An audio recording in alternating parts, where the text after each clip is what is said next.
안녕하세요. 김민정 목사입니다. 오늘은 저희 집 말고 밖에 나와서 조금 찍어보려고 합니다. 동쪽에 있는 넓은 카페인데 사람이 없어서 마침 잘 된 것 같아요. 오늘은 이제 3월이 시작되면서 처음으로 새가족부를 시작하는 분들이 조금 막연할 수 있겠다 하는 생각을 합니다. 또 뭐 전화를 주시기도 하고 제가 보니까 교회에서 저는 1월 달이면 배정이 되는 줄 알았는데 2월 달, 3월 달 되면서도 새롭게 이제 새가족부로 배정이 되시는 사역자분들이 계시는 것 같더라고요. 물론 이제 성도분들도 마찬가지일 거고요. 근데 저희가 이제 2025년도를 위해서는 1월 달에 이제 세미나를 마쳤잖아요. 그러다 보니까 이분들이 새가족부를 어떻게 운영해야 되는지에 대한 좀 막연한 마음과 좀 두려움이 있으신 것 같아서 조금 도움이 될 만한 영상을 한번 찍어보려고 합니다. 일단 내가 새가족을 담당했다고 하면 전체적인 그림을 먼저 보실 필요가 있습니다. 교회가 요구하는 혹은 교회에 필요한 새가족부가 있을 거고요. 그냥 범세계적으로 어떤 새가족부의 원형이 있을 수 있겠죠. 그러니까 내가 기대하고 내가 생각하는 그야말로 새가족부의 원형을 따라가기보다는 목회적인 환경에서의 새가족부를 어떻게 하느냐가 사실은 더 중요합니다. 왜냐하면 교회마다 여건이 다르기 때문이죠.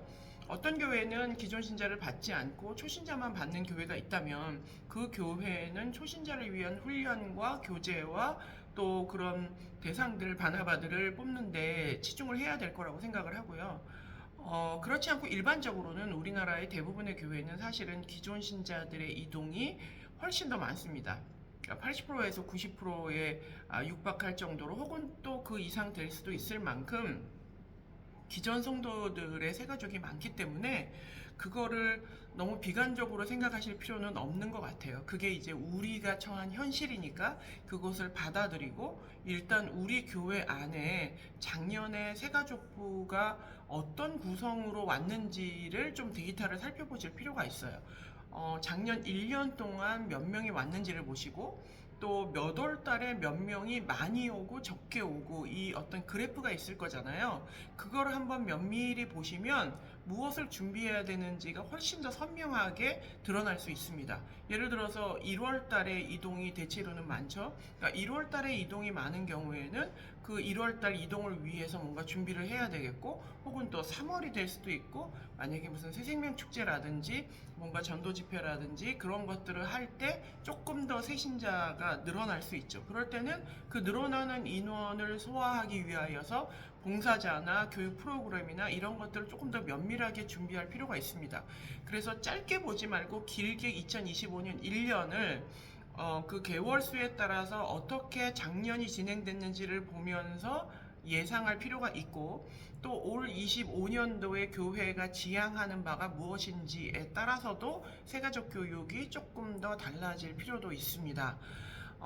이제 새가족들을 봤을 때 목회적인 차원에서 사실은 뭐 교회라고 하는 게 선장이 담임 목사님이시니까 뭐 모든 영역에서 담임 목사님의 비율을 맞추라는 의미가 아니라 담임 목사님의 목회 철학이 어디를 향하고 있는지를 이해하는 게 굉장히 중요합니다. 내가 알고 있는 새가족부의 정답이 이러하니까 나는 이걸 관철시킬 거야 라는 태도를 갖기보다는 담임 목사님이 올해 이렇게 하기를 원하시니까 거기에 발맞춰서 새가족부도 유사한 성향으로 가야겠다라고 하는 목회 철학에 대한 이해가 필요하고 기도도 필요하죠. 하나님께 지혜를 구하고 내가 이 새가족부를 어떻게 해야 전체적인 교회에 유익을 끼칠 것이냐, 그리고 이제 새가족을 졸업하고 나면 구역으로 넘어가잖아요. 그게 구역이든 셀이든 호칭은 다르지만 교회 전체적으로 소속되는 이제 소그룹으로 갈 때에 어떻게 잘 적응할 수 있게 할 것이냐에 대한 고민이 필요하겠죠. 제가 세미나를 할 때는 제가 경험했던 것, 또 이론적으로 알고 있는 것들을 여러분에게 제시하고 설명하면서 이렇게 한 이상적인 새가족 운영이 있습니다 라고 제안을 해드리지만 제가 할 때는 아무것도 없었거든요. 제가 할 때 아무것도 없지만 내가 교회를 위해서 무엇을 할 것인가, 우리 교회의 지금 당면한 과제에서 새가족부가 어떻게 해야 유익할 것인가에 대해서 정말 몇 달 동안 기도하고 고민하고 또 내가 맞이하는 새가족들의 성향을 파악하고 그들이 어떻게 하면 교회에 잘 정착할 수 있을까. 제가 운영했던 교회 환경에서 고민했던 것들을 풀다 보니 이제 그것이 조금 이상적인 새가족 교육과 같은 양육의 방식으로 정착을 하게 된 거죠. 그러니까 누구든지 저처럼 아무것도 몰랐던, 저도 새가족부에 대해서는 정말 1도 몰랐던 사람이거든요. 아무것도 몰랐지만 고민하면서 그것을 발견해 나갈 때에 거기에 맞는 답을 찾아갔던 것처럼 여러분도 충분히 그것이 가능하다는 겁니다. 그래서 가장 먼저는 내가 처한 목회적 환경이 어떤가, 지금 교회는 새가족부가 어떻게 되기를 기대하고 있는가, 그렇다면 우리 새가족부는 무엇에 치중해야 되는가. 만약에 기존 신자가 새가족으로 정착을 해서 작년에 이만큼의 인원이 왔는데 잘 정착하지 못했다면 어떻게 하면 내가 이 브릿지 역할을 잘할 수 있을 것인가에 대해서 고민을 해서 이제 소그룹에 배정된 리더들을 초대해서 좀 얼굴을 익히고 익숙하게 하고 친해질 수 있는 기회를 열어준다든지, 아니면은 오히려 새가족 교육을 더 든든하게 한다든지 각 교회의 여건에 맞는 것들을 발견해내는 것이 중요합니다. 물론 저는 새가족은 무조건 그 복음에 대하여서 한 번은 들어야 된다고 생각하는 입장입니다. 신앙생활에서 그보다 더 중요한 건 없어요. 아무리 그들이 직분을 가지고 있고 권사님이고 장로님이고 사역자고 해도 한 번쯤은 복음에 대하여서 제대로 제시될 필요가 있기 때문에 저는 교제에 관한 한 제가 쓴 이야기로본 새가족 성경 공부, 또 그 이후에 좀 간결하게 한 어떤 사주 완성, 온오프라인에서 다 쓸 수 있는 새가족 성경 공부, 이번에 또 새로 출간한 이야기로 본 복음생활 성경 공부, 그래서 단계별로 되어 있지만 교회에 따라 상황에서 선택할 수도 있는, 그렇게 교재를 다양하게 만드는 이유는 그 안에 다 복음이 들어가 있고 복음을 이해하고 그 이해한 복음을 가지고 교회 안에 정착을 할 때에 사실은 홀로서기가 돼야 정착이 되는 거거든요. 그리고 만약에 교회 안에 정착이 못 된다 하더라도 그들이 교회 밖으로 나갔을 때에도 하나님의 자녀로서 자신의 신분을 유지할 수 있는 그런 복음을 가진 사람을 만드는 것이 우리가 해야 할 사명이라고 생각하기 때문에 뭐 교재 없이 대충 하거나 아니면 교회 소개만 하고 넘겨버리거나, 저는 그거는 동의하지 않습니다. 그래서 복음이 분명하게 되어 있는 교재를 통해서 복음을 전달을 하고, 받고 안 받고는 그들의 문제이지만 그것을 전해야 되는 사명은 저는 우리가 해야 되는 일이라고 생각을 합니다. 그래서 교회의 목회 방향과 내가 운영해야 되는 새가족부가 어떤 것인가에 대한 그 방향을 조금 감을 잡았다면 넓게, 그런 다음에는 이제 교재를 선정을 해야 되겠죠. 내가 어떤 교재를 통하여서 수월하게 할 것이냐. 물론 사역자가 자기가 공부한 내용을 가지고 강의를 할 수도 있어요. 정말 자기가 고민하고 그런 시간이 충분해서 4주 정도, 5주 정도의 강의를 만들 수 있다면 그렇게 하면 좋지만, 사실 우리가 여러 가지 다양한 사역을 하니까 그렇게 하기 쉽지 않잖아요. 그러니까 그 환경에서 내가 선택할 수 있는 교재가 무엇인지를 잘 엄선해서 복음을 전할 수 있는 교재를 선택을 하고, 또 내가 운영할 수 있는 성경 공부 시간이 있을 거예요. 1시간이면 1시간을 운영할 수 있는 교재를 하면 되고, 또 여건에 따라서는 40분, 30분 정도밖에 시간이 안 되는 경우에는 거기에 적절한 교재를 선정하는 것이 필요합니다. 그래서 우리 교회 여건에 맞는 성경 공부 시간과 교재를 선정하는 일이 그 다음번에 하셔야 되는 일인데, 어떤 교회는 바쁘다는 이유 때문에 뭐 20분, 30분 미만으로 성경 공부를 선정하는 경우도 있는데, 저는 그거는 의미 없다고 생각해요. 뭐 20분 동안 뭐 이렇게 좀 워밍업하고 인사하고 뭐 하면 그거 다 지나가거든요. 그거는 사실은 안 하겠다는 의미랑 저는 비슷하다고 봅니다. 제가 이제 사주 완성 온오프라인으로 40분 안에 끝낼 수 있는 성경 공부 교재를 만든 이유는, 그때는 코로나 시절이었고 이제는 뭐 그 청년들 같은 경우에는 교회에 잘 출석하지 않거나 또 온라인으로 새가족 교육을 받기 원하는 사람들을 위하여서 만든 교재이지, 그게 정답이 돼가지고 그걸 줄이고 더 줄여서 뭐 20분 안에 하겠다, 15분 안에 하겠다, 이거는 저는 제대로 된 새가족 교육이라고 생각하지 않습니다. 하나님의 복음을 전할 때에 너무 지루해하면 어떡하지? 막 이런 두려움을 갖지 마시고요. 우리가 해야 하는 일들을 마땅히 해야 한다는 그런 좀 당당함을 가지고 그 시간을 확보하시고 또 장소를 확보하셔서 새가족 교육을 하면 좋을 것 같아요.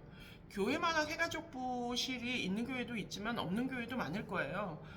제가 지금 소속되어 있는 우리는 교회는 초창기에는 그냥 막 사람들 인사하고 막 이러고 나가는데 장소가 없어서, 왜냐하면 주일학교가 더 우선적으로 장소를 사용해야 되니까, 그래서 그냥 복도에서 이렇게 칸막이 쳐놓고도 공부를 했었습니다. 그럼에도 불구하고 한 주도 빠지지 않고 그렇게 새가족 교육을 했던 것 같아요. 그러니까 여러분들도 여러분들이 가지고 있는 의지가 굉장히 중요합니다. 하나님이 나에게 이것을 맡기셨을 때는 내가 알지 못하지만 이 일을 통해서 나에게도 유익하고 그 또 사역의 대상이 되는 새가족들에게도 분명히 유익한 시간이 될 거라고 믿으시고, 여러분들이 좀 확신을 가지고 걸음을 걸으셨으면 좋겠어요. 아까 말씀드린 첫 번째 목회적인 방향을 이해하고 어떻게 새가족부를 끌고 갈 것인가에 대하여서 생각하라고 했죠. 우리 교회의 토양에 맞는 새가족부 환경을 만드는 것, 그리고 그 다음에는 이제 적절한 우리 교회에 필요한 주수, 그러니까 1주부터 4주까지 할 건지 6주까지 할 건지 뭐 이런 것들에 맞는 교재를 잘 선정해서 그 교재를 운영해서 조금 꼭 내가 다 하지 않아도 또 양육자들을 키워서 그들과 함께 교재를 선정하는 이유는 그 강의나 그 양육의 퀄리티가 떨어지지 않게 하기 위해서 교재를 선정하는 거예요. 좋은 교재를 가지고 하면 누가 운영을 해도 어느 정도 70% 이상의 좋은 효과를 볼 수 있기 때문에 좋은 교재를 선정을 하는 거거든요. 여러분의 교회에 좋은 교재를 선정을 해서 그 교재를 가지고 운영을 하고, 나머지 이제 빈 부분은 공부만 하는 것이 아니라 이분들이 처음에 교회 왔을 때 두리번 하고, 예배 때 혼자서 드릴 때 좀 뻘쭘하고, 또 예배 마치고 새가족 성경 공부를 하기 전까지의 그 공백의 시간에 같이 차라도 마시면서 안부를 물을 수 있는 친구가 되어주는 바나바의 봉사자를 만드셔서 그들과 함께 차 마시고 이야기도 나누고, 지난주에 무슨 일이 있었는지, 혹시 아프진 않았는지, 가족 중에 장례가 있진 않았는지, 자녀는 평안한지 이런 걸 물으면서 그분들의 사정에 대해서 알아가는 거죠. 그래서 바나바들을 선정하셔서 이제 성경 공부까지의 빈 공백의 시간을 유익하게 사용하고 친근하게 대접하고, 만약에 간단하게 뭐 김밥이든 식사를 할 수 있으면 식사도 하면서 그렇게 있다가 성경 공부에 같이 들어올 수 있도록 한다면 그분들이 좀 외롭거나 뻘쭘하지 않게 그 시간을 잘 견뎌낼 수 있겠죠. 그렇게 해서 성경 공부를 마치고 뭐 교회 나름대로 환영식을 해도 좋고, 아니면 그 소그룹에서 와서 또 환영하면서 웰컴하면서 데리고 가도 좋고, 그 정도의 폼만 유지하셔도 어느 정도의 새가족부를 운영은 하실 수가 있습니다. 그리고 여러분들이 이제 또 기억하셔야 될 것은, 만약에 여러분들이 새가족 담당 전도사거나 목사거나 어떤 리더로서의 사역자라면 내가 함께하고 있는 이 봉사자들을 위해서 선물을 주고 뭐를 해주고 막 이렇게 막 잘해주고 하는 걸로 그들을 동기부여하려고 하지 마시고요.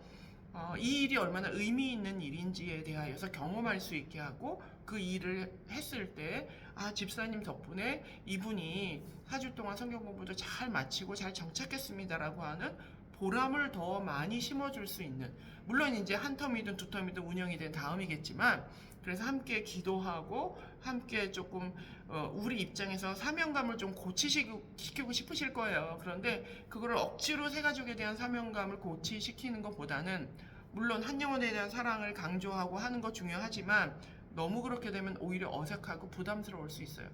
그래서 그렇게 하기보다는 속으로 모였을 때 그 한 분 한 분의 사정들, 개인적인 여건들, 기도 제목들을 함께 나누어서 마음이 따뜻해지고, 이 새가족부라고 하는 작은 또 봉사 공동체에 모였을 때 정말 기도 공동체가 되고 하나님의 자녀의 공동체가 된다는 확신을 준다면 그분들이 봉사하러 오는 것이 기쁨이 되실 거예요.